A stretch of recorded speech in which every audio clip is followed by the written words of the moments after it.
Honours চতুর্থ বর্ষের সুপ্রিয় শিক্ষার্থী ভাই বোনেরা, আসসালামু আলাইকুম। আশা করি তোমরা সকলেই ভালো আছো এবং সুস্থ আছো। আজকে আমি আলোচনা করব তোমাদের থিওরি অফ নাম্বার সাবজেক্টের চ্যাপ্টার 2 অর্থাৎ অনুসন্ধান অধ্যায়ের একটি গুরুত্বপূর্ণ থিওরিক্যাল প্রশ্ন। চলো আমরা প্রশ্নটা খেয়াল করি। প্রশ্নটা হচ্ছে আমাদের তুহিন পাবলিকেশন বইয়ের উপপাদ্য নম্বর 11। প্রথমে আমরা প্রশ্নটা খেয়াল করব, তার আমরা উত্তরটা লেখার চেষ্টা করব। এখানে বলা হয়েছে যদি m, n ইকুয়াল 1 হলে দেখাও যে m two the power 5 of n plus n to the power 5 of m অনুসমতা 1 mod of m into n। প্রথমত আমাদের যে বিষয়টা খেয়াল করতে হবে, এখানে দেখো দেওয়া রয়েছে যে m, n ইকুয়াল 1, অর্থাৎ এখানে m, n ইকুয়াল 1 বলতে আমরা বুঝি m ও n এর গসাগু হচ্ছে 1। যদি কোনো একটা বিষয় এমন দেওয়া থাকে যে a, b ইকুয়াল 1, তাহলে বুঝতে হবে কি এটা আমাদের a ও b এর গসাগু 1। আর এরকম কোনো একটা টার্ম পড়লেই তোমাকে ব্রেনটা আনতে হবে এখানে আমাদের কি ওয়েলারের উপপাদ্য ব্যবহার করা হয়েছে। ওকে, তাহলে দেখো আমরা শুরুতেই যেটা লিখবো যে ওয়েলারের উপপাদ্য হতে আমরা জানি, কারণ এখানে আমাদের যে পার্টটা দেওয়া রয়েছে প্রমাণে m two the power 5 of n plus n to the power 5 of m, এই পার্টটা কিন্তু শুধুমাত্র রয়েছে কোথায় ওয়েলারের উপপাদ্য, এছাড়া কোনো উপপাদ্যে এই পার্ট নাই। যেটা আমরা বলতে পারি যে ওয়েলারের উপপাদ্য হতে আমরা জানি a, n ইকুয়াল 1, অর্থাৎ ওয়েলার সাহেব বলেছে যে এখানে a ও n এর গসাগু যদি 1 হয় তাহলে কি হবে যে a two the power 5 of n অনুসমতা 1 mod of n। তাহলে এটা হচ্ছে আমাদের ওয়েলার উপাতে জানলাম। বাট প্রমাণ দিয়ে খেয়াল করো, প্রমাণ আমাদের দেওয়া আছে কি যে m, n, তাহলে আমরা দেখো লিখতে পারি কি বলতো যে এখন m, n ইকুয়াল 1 হলে 1 নম্বর হতে পায়, কি 1 নম্বর হতে পায়। একটু মনোযোগ সহকারে খেয়াল করবা যে ওয়েলার সাহেব বলেছিল যে m আর n এর গসাগুটা 1, সেই ক্ষেত্রে আমাদের সূত্রটা হয়েছিল কত a two the power 5 of n অনুসমতা 1 mod of n। তাহলে একটা বিষয় খেয়াল করো, আমাদের প্রথমে ছিল a, এখানে কত হয়েছিল যে a, এখানে ছিল n, তাহলে কি হয়েছিল যে a এর পাওয়ার 5 of n অনুসমতা n mod of n, অর্থাৎ লাস্টের সংখ্যা n হয়েছিল। তাহলে এখন আমরা এই যে a, n এর পরিবর্তে আমরা এখন কি লিখতেছি বলতো যে m, n ইকুয়াল 1। তাহলে আমরা বলতে পারি এখন m, n ইকুয়াল 1 হলে 1 নম্বর হতে পাই, অর্থাৎ আমরা এই 1 নম্বর সমীকরণের যেখানে থাকবে a সেখানে আমরা n বসাই দেব, আর যেখানে n সেখানে n রাখবো। তাহলে আমরা এটাকে লিখতে পারি কি বলতো, লিখতে পারি যে m two the power 5 of n কি অনুসমতা 1 কত মড অফ n। দেখো আমরা তাহলে এই সূত্রের অনুরূপ লিখলাম। এখন আমাদেরকে এই প্রশ্নগুলো সমাধান করতে হলে অনুসমতার বিভিন্ন সূত্র বা বৈশিষ্ট্য আছে, সেই সম্পর্কে আমাদেরকে আইডিয়া থাকতে হবে। আমরা এই প্রশ্নটা সমাধান করার আগে আমরা একটা বিষয় লক্ষ্য করি।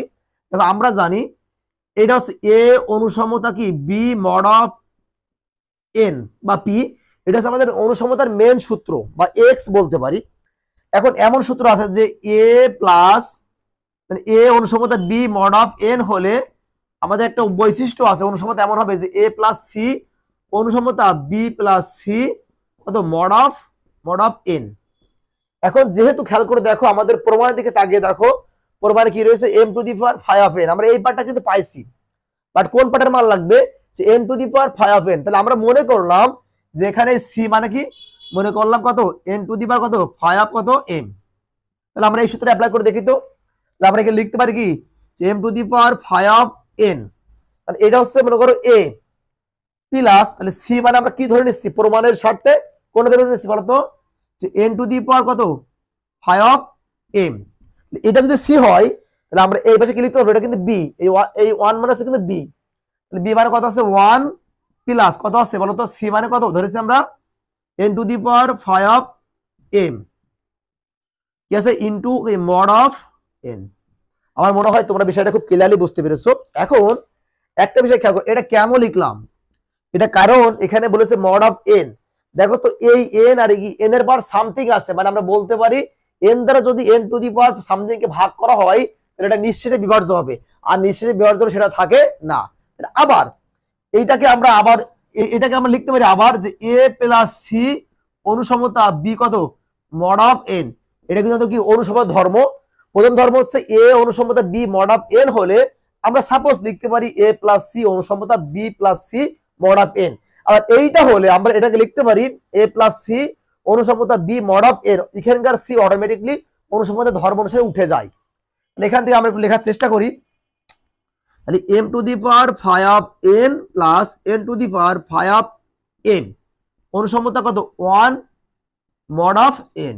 এটা কেন লিখলাম, যে এইটা আমাদের অটোমেটিকলি উঠে যাচ্ছে মানে নিঃশেষে বিভাজ্য হচ্ছে।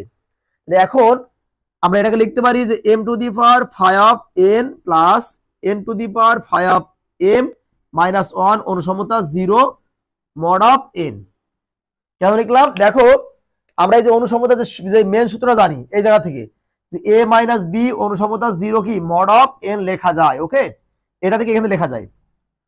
এখন যদি খেয়াল করে আমরা এটাকে লিখতে চাই, এইটা কি, এটা কিন্তু ভাগশেষ যদি কোনো, তাহলে আমরা এই পার্টটাকে যখন লিখতে পারি এটাতে বুঝতে পারছি যে n দ্বারা এই পার্টটা কি নিঃশেষে বিভাজ্য। তাহলে আমরা এটাকে লিখতে পারি, দেখো লিখতে পারি n বিভাজ্য কত m two the power 5 n plus n to the power 5 m minus 1। মানে এখানে 0 আছে বলে আমরা বলতে পারি কি যে n দ্বারা এই পার্টটা কি নিঃশেষে বিভাজ্য। মানে এইটাকে আমরা এইভাবে লিখতে পারি, মানে এই যে দিয়েছি এটা কি বোঝানো হয় বিভাজ্য। এটাকে সাপোজ আমরা দিলাম কয় নম্বর, 2 নম্বর। দেখো আমরা একটা পার্ট করলাম কোনটা দিয়ে, যে m কমা n, মানে আমরা m এর কাজটা করলাম। একই ভাবে আমরা কি কাজ করব, n এর কাজটা মানে উল্টা করব। এখানে যদি আমরা এখন আমাদের কি প্রথম m বসাইলাম না, এবার কি এর পরিবর্তে n বসাবো। ওকে, লিখতে পারি আবার, লিখতে পারি আবার, এটা খেয়াল করো আমরা এইভাবে লিখবো। এখন কি লিখবো, n লিখবো, তাহলে কত হবে যে n to the power 5 m উল্টা কিন্তু অনুসমতা 1 কত মড অফ কত mod of m, mod of m উল্টা হবে কিন্তু, যেহেতু আমরা প্রথমত m দা ট্রেস করছি, এবার কি দা ট্রেস করবো n দ্বারা, মানে m এর জায়গায় n টা বসাবো। ওকে, এটাকে সেম ভাবে একটু খেয়াল করো তো, n to the power 5/m plus m two the power 5/n অনুসমতা 1 plus কি m two the power 5/n mod of m। দেখো এখানে বলার কিছু নাই, আমরা যে সূত্রটা অ্যাপ্লাই করলাম এখানেও কি সেম প্রসেসটাই আমরা অ্যাপ্লাই করছি। এখান থেকে যদি আমরা দেখো আগের মতো করে এই m দ্বারা m কি নিঃশেষে বিভাজ্য হয়, মানে আমরা লিখতে পারি কত a প্লাস সি অনুসমতা b মড অফ n। মানে এই c এই ডান পাশ থেকে c অটোমেটিকলি চলে যাবে কার বৈশিষ্ট্য অনুসারে, অনুসমতার বৈশিষ্ট্য অনুসারে। এটাকে আমরা লিখতে পারি m two the power 5m plus m two the power 5n কত অনুসমতা 1 মড অফ m। বা এটাকে আমরা লিখতে পারি যে m two the power 5n side শেষ করে নিলাম plus m two the power 5m minus 1 অনুসমতা কত 0 মড অফ m। এর মানেটা কি দাঁড়াচ্ছে বলো তো, এর মানে দাঁড়াচ্ছে m দ্বারা এই পার্টটা কি নিঃশেষে বিভাজ্য। অতএব এটাকে আমরা লিখতে পারি যে m বিভাজ্য কত m two the power 5n plus n to the power 5m minus 1। এটা দিলাম 3 নম্বর। তাহলে একটা বিষয় তোমরা খেয়াল করো, আমাদের প্রমাণে কি রয়েছে বলো, প্রমাণ রয়েছে যে এত অনুসমতা 1 মড অফ mn, এটা রয়েছে না। তাহলে একটা বিষয় তোমাকে ভালো করে স্পষ্ট করে লক্ষ্য রাখতে হবে, আমাদের এই যে পার্ট রয়েছে এই পার্টে দেখো তো mn টা কি আকার আছে, গুণ আকার আছে, মানে আমাদের এই m আর এটা কি গুণ আকার আছে। তাহলে আমরা বলতে পারি যে 2 নম্বর কি বলতো 2 ও 3 নম্বর হতে লেখা যায়, লেখা যায়। তাহলে আমরা একটু গুণ গুণ করি বা লেখা যায়, তাহলে এইটা কি হবে, এই পাশটা কি আছে, এই পাশটা কি আছে m n, এখানেও বিভাজ্য এখানে বিভাজ্য, আমরা এটা দাগ দিলাম। এখানেও যে মানটা এখানেও সেম মানটা কি, তাহলে লিখতে পারি কত যে m two the power 5n plus n to the power 5m minus 1। তাহলে এইটাকে যদি আমরা এমন লিখি কোনো সমস্যা আছে, যে m two the power 5n plus n to the power 5m দেখো ইকুয়াল কত মাইনাস 1 অনুসমতা 0 মড অফ mn। দেখো তো ভাইয়া এইটার মানে কি, এটা মানে হচ্ছে mn দ্বারা এই পার্টটা বিভাজ্য, নিঃশেষে বিভাজ্য। এইটাকে আমরা কনভার্ট করে লিখতে পারি কত m two the power 5n plus n to the power 5m minus 1 অনুসমতা 0 mod of mn। এটারও মানে কিন্তু mn দ্বারা এই পার্টটাকে নিঃশেষে বিভাজ্য, কারণ কি এর ভাগশেষ শূন্য। তাহলে এখান থেকে আমরা আরেকবার লিখতে পারি কি, অতএব কি m two the power 5n plus n to the power 5m অনুসমতা কত, এই 1 টাকে ওই পাশে নিয়ে গেলে কি হয়ে যাবে প্লাস হয়ে যাবে, c0 plus 1 minus 1 1 mod of mn। দেখো তো আমাদের যেটা প্রমাণ করতে বলেছে সেটা কিন্তু অটোমেটিকলি প্রমাণ হয়ে গেছে। তাহলে আমরা কি বলতে পারি, প্রমাণিত। তাহলে আমি আশা করি আমার সকল ভাই বোনেরা এই ক্লাসটি তোমরা জাস্ট একটা বার যদি বুঝে বুঝে খাতায় প্র্যাকটিস করো, ইনশাল্লাহ পরবর্তীতে এই টাইপের প্রশ্ন নিয়ে আর সমস্যায় ভুগতে হবে না। সো আজকের এ পর্যন্তই, দেখা হবে পরবর্তী ক্লাসে। আসসালামু আলাইকুম।